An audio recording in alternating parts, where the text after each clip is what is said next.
สวัสดีทุกท่านครับวันนี้กับพบกับคลิปน้าหนุ่ยคุยขยะกันอีกครั้งครับในคลิปนี้เป็นขวดแชมพูนะครับเป็นขวดพลาสติกนะครับประมาณ200มิลลิลิตรครับจะนำตัวนี้กลับมาใช้กันครับดีกว่าทิ้งไปครับชิ้นเล็กชิ้นน้อยก็เก็บมาทำกันครับใช้ขอ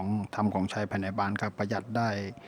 มากเลยครับช่วงนี้ครับมีอะไรก็ทำกันไปก่อนนะครับโอเคครับติดตามชมนะครับจากขวดพลาสติกขวดเหลือใช้ครับผม